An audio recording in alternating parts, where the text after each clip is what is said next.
Hello everyone, how are you doing? This is MD Tech here with another quick tutorial. In today's tutorial, I'm going to show you guys how to install mouse drivers on your Windows 10 computer.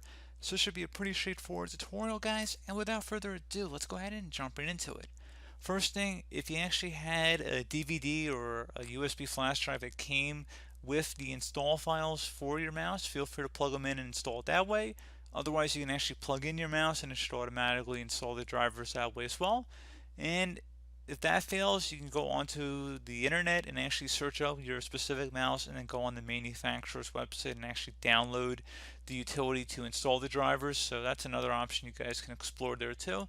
But in today's video, I'm just going to show you guys going through the device manager here, which is probably what I'd recommend if you didn't really have any other media and for some reason you're having some issues. So we're going to go ahead and try that method for today's video, but if you had a more specific mouse, you would just go ahead and Google it online.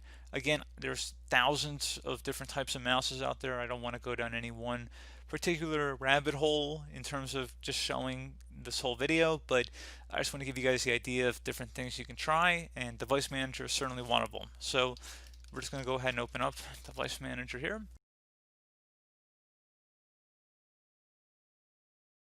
And we are going to locate mice and other pointing devices, and go ahead and double click on that. Locate the main pointing device listed here, right click on it and select update driver. I would recommend trying to search automatically for drivers first, so go ahead and select that. And then you can also try searching for updated drivers through Windows Update. You're welcome to try that. Or if you want to go back here, you can select Browse My Computer for drivers and select Let me pick from a list of available drivers on my computer.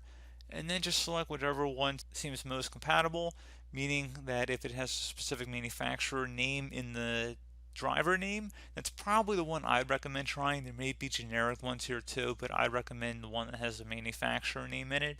And then select Next. Give it a moment here. It should say Windows has successfully updated your drivers, and at this point you can close it here. You will need to go restart your computer, and that should hopefully be about it. So as always, thank you guys for watching this brief tutorial. Do hope that I was able to help you out, and I do look forward to catching you all in the next tutorial. Goodbye.